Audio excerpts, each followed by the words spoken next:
Anong mensahe ang kailangan marinig ng mga Cancer mula September 29 to October 5, 2024? Pwedeng nangyayari na to o mangyayari pa lang kung hindi man para sa inyo tong magiging reading, baka para sa someone na malapit sa inyo o sa someone na kakilala nyo mismo.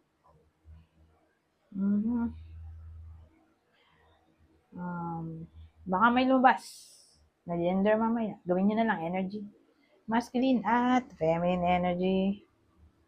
Pwede rin naman na wag nyo na pansinin yung gender. Hindi ko alam kung anong lalabas. Kung positive ba o negative ang magiging reading. Depende sa kung anong mapipick up kong energy mamaya. Anyways, kung hindi man mag-resonate sa inyo to, edi adjust nyo na ang video at hanapin nyo na to. Kung hindi pa rin, edi dito na. Ito ang last deck.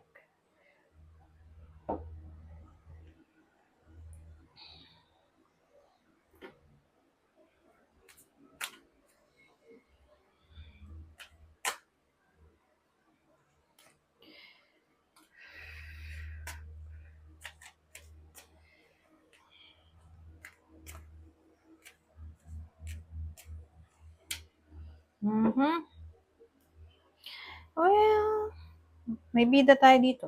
Babae. In a relationship siya, hindi naman siya kasal.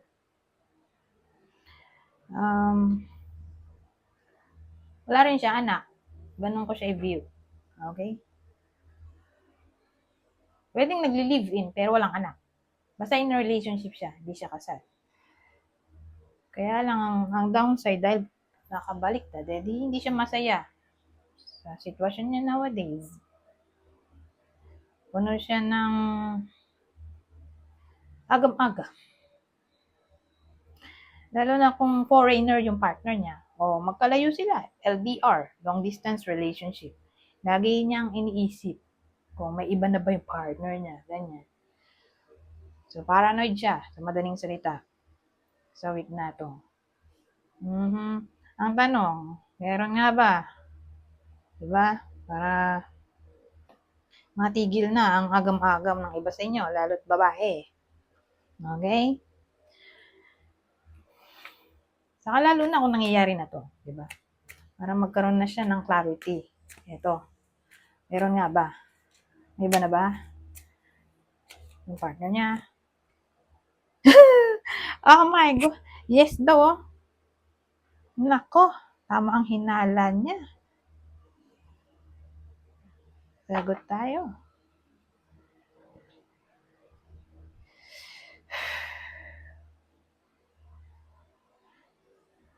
So, anong feelings ng person niya sa kanya? Ano yung totoong nararamdaman niya ngayon para sa babaeng to?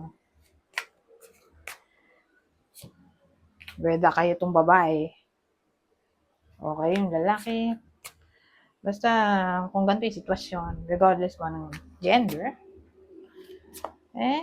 ito yung feelings na lang ng partner. Bakit humantong sa ganito na karoon siya ng iba?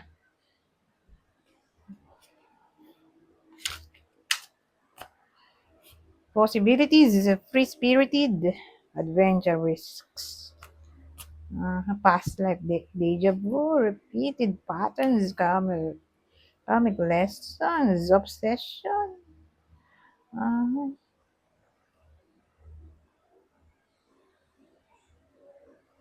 infatuation, duration, addiction. Well, ayan, base sa nakikita natin, parang obsessed yung person ng iba sa inyo. Natatamaan ng reading na to. Doon sa bago siguro sila. Kasi addiction.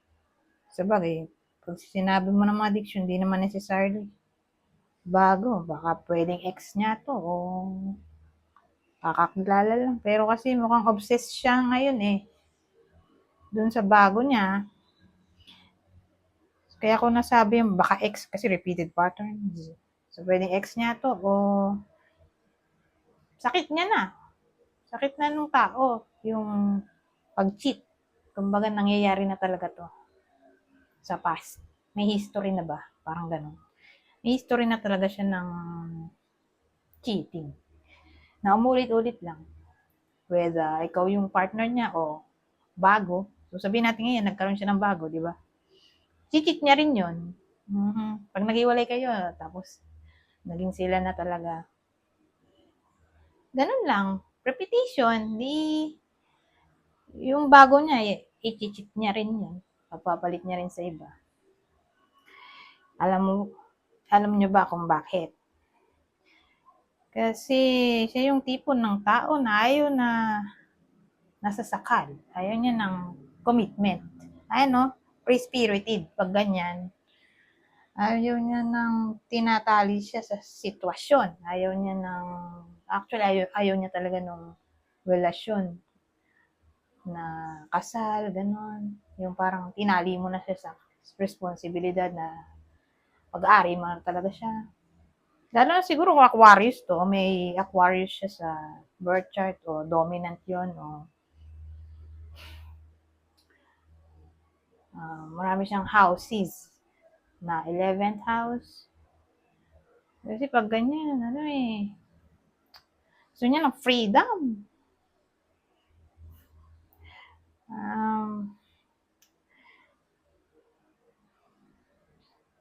Saka ano siya, risk taker.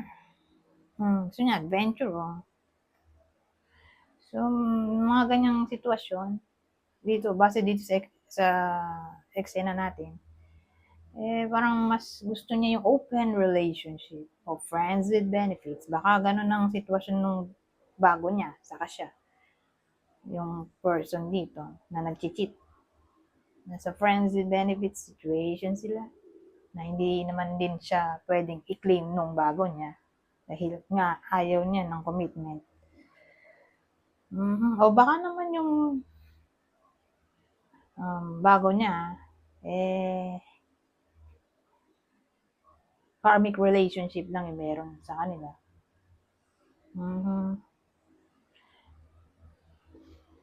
Anyways, para malaman nyo kung para sa inyo ba to o hindi. Remember, yung involved na tao dito, whether kayo mismo to, yung nasa malayo o yung person nyo. Kasi ang clue natin, tatama lang to sa nasa long distance relationship o foreigner. Yung person. O may iba na nasa ibang bansa siguro.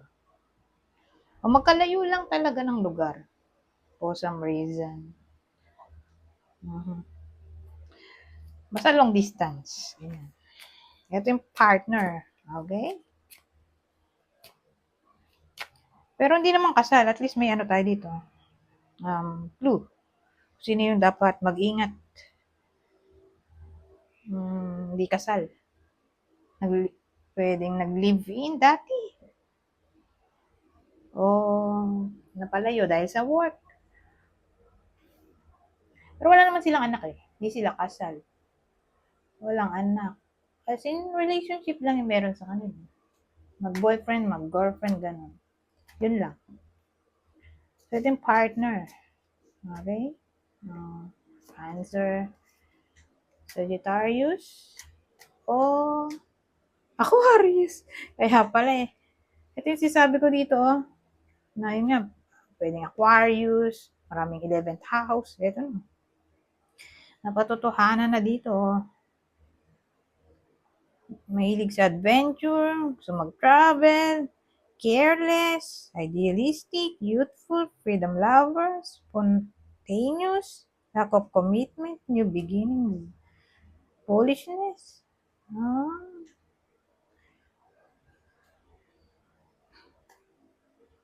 Well, anyways, punta na tayo dito. Pangalawang deck. Oh!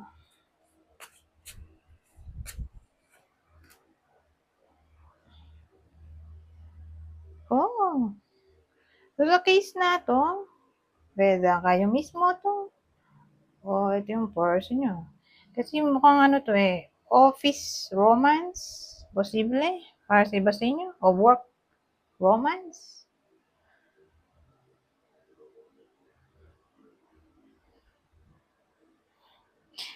May nanliligaw kasi dito. Either nangyayari na to, mangyayari pa lang. Nililigawan ng lalaki yung babae.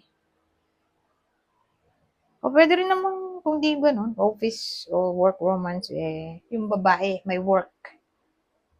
Okay? Regardless kung may work yung lalaki o wala. Pero ang sure, yung babae may work. Okay?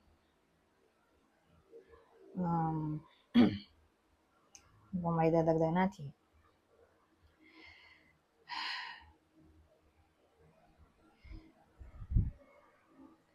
So, iniisip ko, kung yung babae ba ay nagtatrabaho sa company,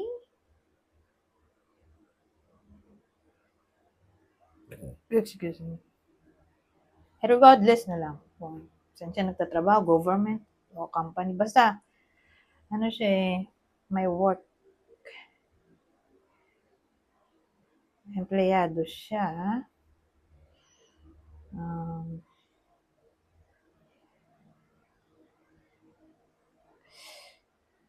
o pwede rin namang sabihin natin ganito,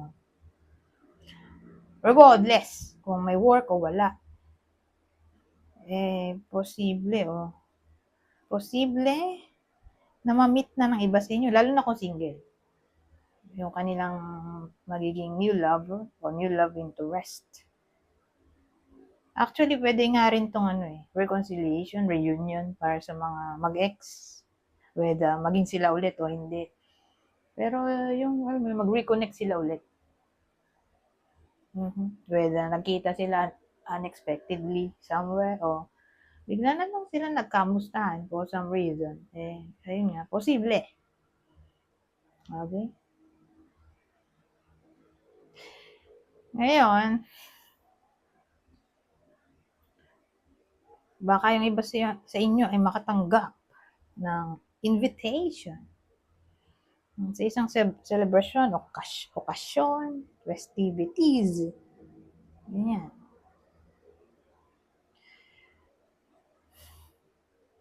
Pero, kung may nanliligaw na, baka makatanggap sila ng gift o anything na mahawakan like foods. Wow, grabe naman kung money. Diba? Baka chocolate. Sabagay, food din naman.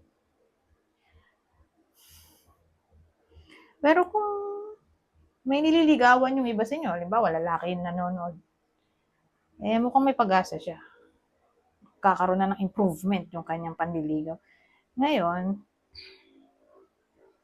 kung babae, halimbawa, siya yung nililigawan dito, parang napapamahal na siya dun sa nanliligaw sa kanya. Feeling niya may pag-asa kasi mukhang nag-e-effort naman. Kaya yun, mukhang may pag-asa.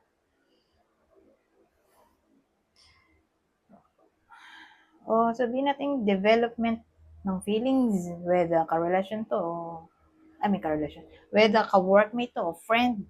So, yun nga, development ng feelings, bigla na lang nagka-developan ng feelings niya. Posible, hindi nila in-expect. Parang ganun. Dahil lagi silang magkasama, di ganun. Kain laban na sila. Anyways, ito ang uli. Last deck. Positivity. Courage. So, na-encourage ang positivity. Kasi courage to. Be strong. Siguro. Sabi natin, dumaraan ng kalbaryo yung buhay ng iba sa inyo. Be strong. At be optimistic. Na may iba pa rin ang ihip ng kapalaran. Na ayon sa inyo, ang tadhana. Okay? Na gusto nyong mangyari. So, who knows? Baka naman ngayong week, matapos na. ang kalbaryo. Mga iba sa inyo, dahil may positivity tayo dito, as long as strong yung tao, may pag-asa pa. Dahil may courage dito. Anyways, hanggang dito na lang. Bye. For now.